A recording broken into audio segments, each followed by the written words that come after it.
Hello, সালামু আলাইকুম।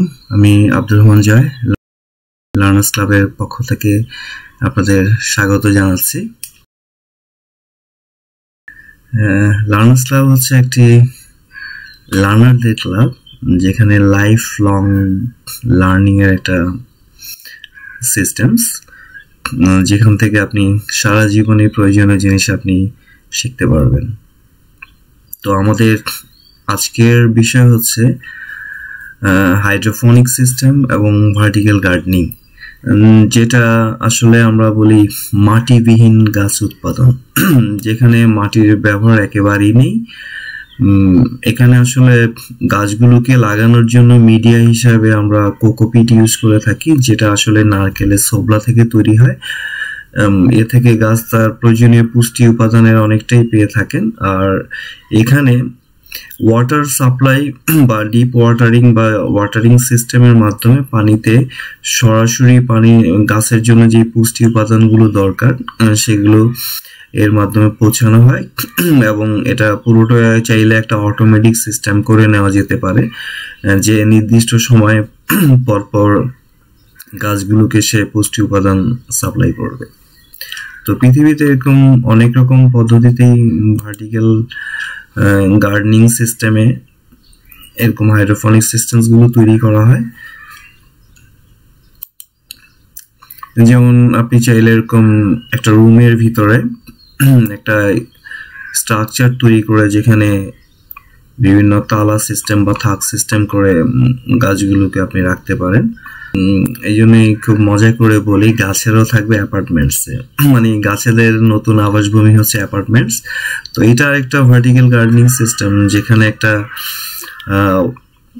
Water reservoir, এর থেকে একটা মোটা পাইপের মতো একটা টাওয়ার, এই টাওয়ারের ভিতরে বিভিন্ন অংশে গাছগুলোকে চারদিকে 360 ডিগ্রি ই করে এটা লাগানো হয়েছে, চতুর্দিক থেকে এটা লাগানো হয়েছে, এবং এখানে গাছ তার প্রয়োজনীয় পুষ্টি উপাদান বিভিন্ন ওয়াটার চ্যানেলের মাধ্যমে পেয়ে থাকে।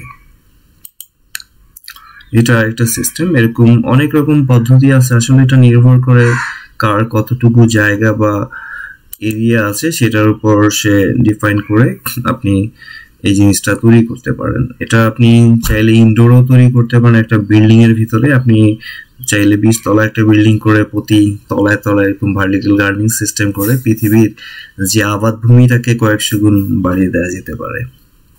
কিছু পদ্ধতির প্রতি আকৃষ্ট হয়ে নিজে একটা প্রোটোটাইপ ভার্টিক্যাল গার্ডেন সিস্টেম করেছি আমার ব্যালকনিতে, যার সাইজ হচ্ছে 4 ফিট বাই 4 ফিট, যেখানে মূলত একজন বা দুজন লোক দাঁড়িয়ে বা বসে সময় কাটাতে পারে। তো আমি সেটা না করে আগে থেকে এখানে যেটা হয়তো 3-4টা গাছ লাগাতাম, তখন চিন্তা করলাম এত অল্প পরিমাণ জায়গায় কি করে বেশি পরিমাণ গাছ লাগানো যায়। তো এই ভার্টিক্যাল গার্ডেনিং সিস্টেমটা আমাকে সেই বিষয়ে কিছুটা ধারণা দিয়েছে। তো এখানে আমি একটা স্টিল স্ট্রাকচার তৈরি করেছি, যেটা ফুললি কাস্টমাইজ, যেখানে আমি আমার প্রয়োজনীয় এর র্যাকগুলো বাড়িয়ে কমিয়ে এর উঁচু নিচে অবস্থান তৈরি করতে পারি। বড় গাছগুলোর জন্য একটু বেশি পরিমাণ জায়গা, ছোট গাছগুলোর জন্য একটু কম পরিমাণ থাক ডিফাইন করা যায়। এটা টোটালি নাট বোল্ট বা স্ক্রু সিস্টেম, যে কোনো সময় খুলে আপনি এর উচ্চতার পরিমাণ কমাতে বাড়াতে পারেন। তো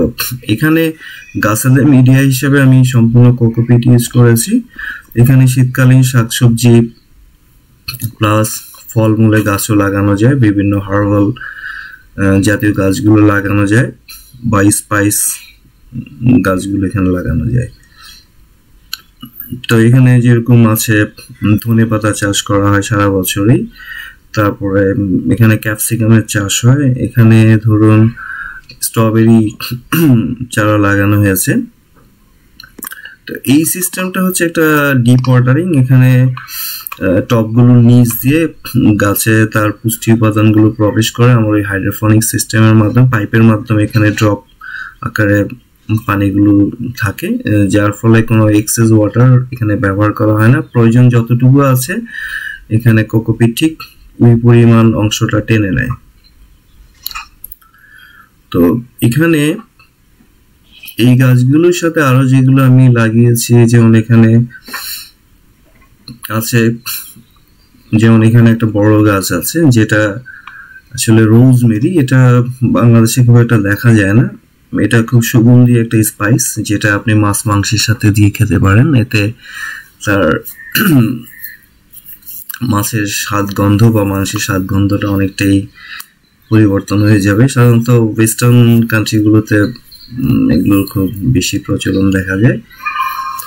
তো এটা সারা বছরই এর এই যে পাতাগুলো থেকে মোটর সেটাই ব্যবহার করা যায়। আর এখানে আছে একটা সেকশনস, এটাতে মূলত লেটুস এবং বক চুই সারা বছরই এগুলোর আবাদ হয়।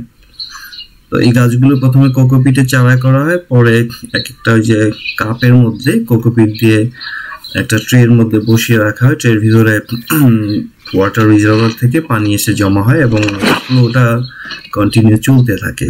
তো সারা বছরই আপনি এখানে এরকম সবুজ শাকসবজি পেয়ে যাবেন এবং সম্পূর্ণ নির্ভেজাল এবং প্রাকৃতিক। এখানে কোনো রকম কেমিক্যাল, এক্সট্রা কেমিক্যাল, ফার্টিলাইজার বা পেস্টিসাইড, কীটনাশক ব্যবহার করার প্রয়োজন নেই। কারণ এই গাছগুলোর সাথে কিছু হার্বাল এবং স্পাইস গাছ থাকার ফলে হয় কি পোকামাকড় উৎপাদন কম হয় এবং ঘরে মশা মাছির উপদ্রবটা অনেকটা কমে যায়। যেমন এখানে আছে অরিগানো, এটা চারা করা হচ্ছে। এখানে পুদিনা পাতা চারা করা হচ্ছে যেগুলো পরে ট্রেতে ট্রান্সফার হয়ে যাবে।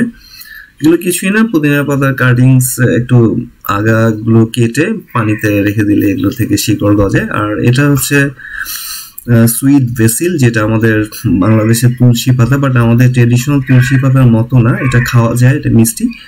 এটা আপনি চাইলে ফাস্ট ফুডের সাথে লাইক নুডলস, তারপরে পিৎজা, বার্গার এইসবের সাথে মিশিয়ে খেতে পারেন। এটার পুষ্টিগুণ এবং ঔষধি গুণাগুণ অনেক প্রবল। তুলসী পাতা যেরকম অনেক পুষ্টিগুণ থাকে, এটারও তাই আছে। এখানে যেমন আছে অ্যালোভেরা, তার সাথে আছে হচ্ছে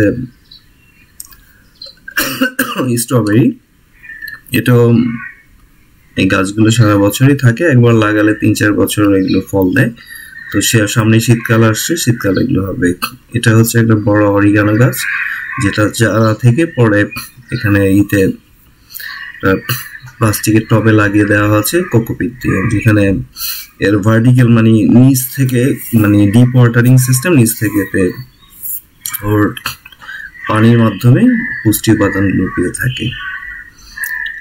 এখানে উপরের অংশে কিছু প্লান্ট ছোট ছোট চারা লাগানো হয়েছে।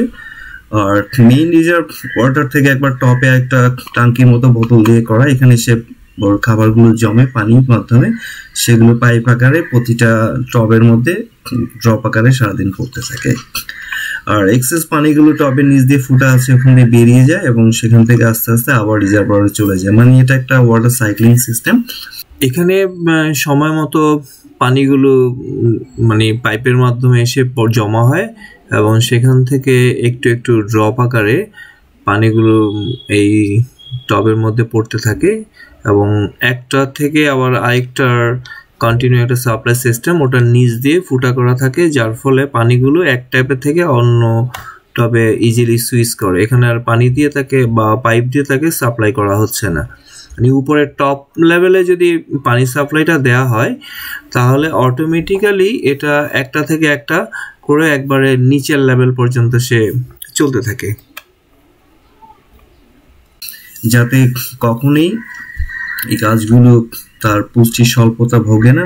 আলোর, যেহেতু এটা একটা ইনডোর সিস্টেম, এটা সম্পূর্ণ রুমের মধ্যে জানালা আছে, জানালা দিয়ে তেমন একটা আলো প্রবেশ করে না, যেহেতু আমাদের ঢাকা শহরের বিল্ডিং গুলো খুবই কাছাকাছি বা কনজাস্টেড। তো এখানে কৃত্রিম লাইট ব্যবহার করা হয়েছে, এলইডি লাইট, এক একটা 10 ওয়াটের টিউব, প্রায় 20টা। তো এখানে খরচ আসে মাস হয়তো 100-150 টাকা।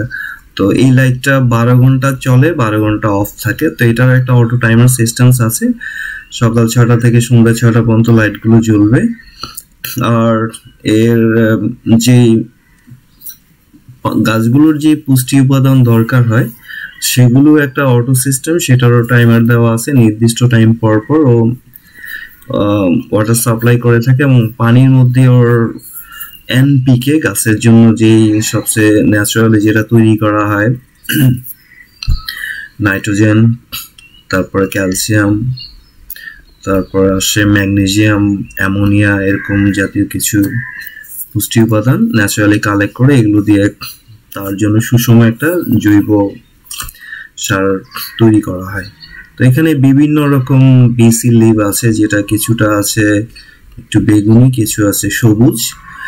এই গাছগুলোর পুষ্টিগুণ প্লাস হচ্ছে ঔষধি গুণ অনেক প্রবল। সবচেয়ে বড় কথা, এগুলো 24 ঘন্টায় অক্সিজেন সরবরাহ করবে আপনাকে। আর আরেকটা হচ্ছে এই গাছগুলো থাকলে পোকামাকড় উপদ্রব কম হয়। আর এগুলো আপনি যে কোনো খাবারের সাথে মিশিয়ে খেতে পারেন, খাবারের স্বাদ বেড়ে যায়, সাথে সাথে শরীরের পুষ্টি চাহিদাটা আপনি মিটাতে পারেন। এখানে একটা গাছ আছে যেটা হচ্ছে স্টিভিয়া। এই স্টিভিয়াটা হচ্ছে এক ধরনের হার্ব যেটা চিনির বিকল্প হিসেবে ব্যবহৃত হয়। আসলে মিষ্টতা থাকে কিন্তু কোনো সুগারলেস, যেটাকে আমরা বলি। আপনি যত ইচ্ছে এটা খেতে পারেন। এটা একটা টি হিসাবে ব্যবহার করা যায় গরম পানিতে পাতাগুলো দিয়ে, অথবা এটাকে পাতাগুলো শুকিয়ে পাউডার করেও আমরা যে কোনো খাবারের সাথে চিনির বিকল্প হিসেবে ব্যবহার করতে পারি। তবে এর মিষ্টিতার পরিমাণ হচ্ছে চিনির থেকে প্রায় 300 গুণ অনেক বেশি। মানে 1 চামচের 100 ভাগ পরিমাণ যদি আমরা একটা গ্লাসের মধ্যে ঢেলে দেই, সেটা 2 চামচ চিনির থেকে বেশি পরিমাণ মিষ্টতা দিয়ে থাকে। তো এর সাথে প্রতিটা টবে আবার বকচুই লাগানো আছে, লেটুস লাগানো আছে, পুদিনা পাতা লাগানো আছে।